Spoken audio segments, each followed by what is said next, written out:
नमस्कार मित्रांनो, विण दोघातलीत ही तुटेनाचा आजचा भाग अक्षरशः धक्कादायक आणि प्रचंड इंटरेस्टिंग होणार आहे. ज्या क्षणाची आपण सगळे आतुरतेने वाट पाहत होतो तो अखेर आजच्या एपिसोडमध्ये घडणार आहे.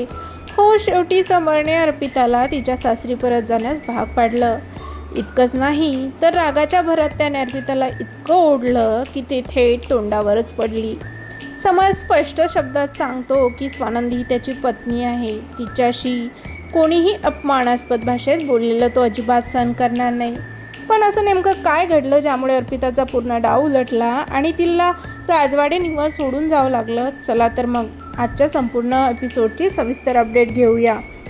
पण त्याआधी जर तुम्ही अजून आपल्या चॅनलला सबस्क्राईब केलं नसेल तर लगेच सबस्क्राईब करा, कारण मालिकेचे असेच रोजचे सगळे अपडेट्स तुम्हाला इथे सर्वात आधी पाहायला मिळतील. आजच्या भागाची सुरुवात होते एक मोठा तमाशाने. घरात अर्पिता समर यांच्यात इतका जबरदस्त वाद होतो की अर्पिताला स्वतःची बाजूही नीट मांडता येत नाही.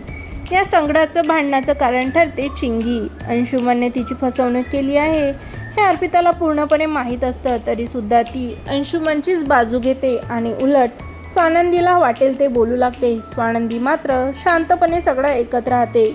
पण आपल्या पत्नी असा अपमान होताना पाहून समरचा संयम तुटतो. तो अर्पिताला ठामपणे सुनावतो, स्वानंदी माझी बायको आहे. स्वानंदी, समर, राजवाडे 4 लोकांच्या साक्षीने आमचं लग्न झालं आहे. ती तुझ्या मोठ्या भावाची पत्नी आहे, म्हणजेच तुझी वहिनी. तिला आई समान मानायला तू हवंस आणि माझ्या बायकोशी असं कोणीही अशा भाषेत बोललेलं मी अजिबात सहन करणार नाही. समर स्वानंदीची एवढी ठामपणे बाजू घेतो हे पाहून मल्लिकाला अजिबात आवडत नाही. ती रागाने स्वानंदीकडे पाहत राहते, पण दुसरीकडे समरने पहिल्यांदाच इतक्या प्रेमाने आणि अधिकाराने तिच्यासाठी उभं राहिलेलं स्वानंदीच्या डोळ्यात दाटून येतं. ती अक्षरशः भारावून जाते आणि तिच्या मनात समरबद्दल प्रेम आणखी वाढतं.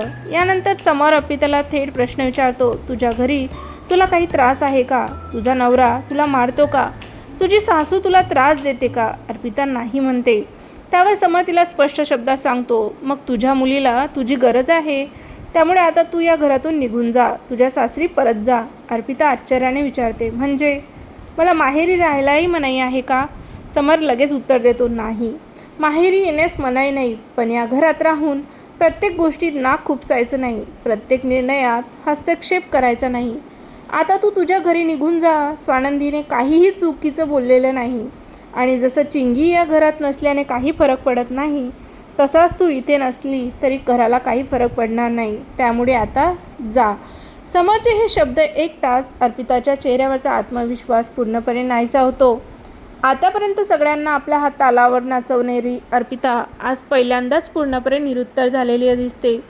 आता ती खरंच राजवाडे निवास सोडून जाईल का? मल्लिका यानंतर कोणता नवा डाव खेळणार आणि समर स्वानंदीचं नातं आता आणखी घट्ट होणार का? या सगळ्या प्रश्नांची उत्तरं मिळतील पुढच्या भागात, त्यामुळे पुढचा एपिसोड अजिबात मिस करू नका.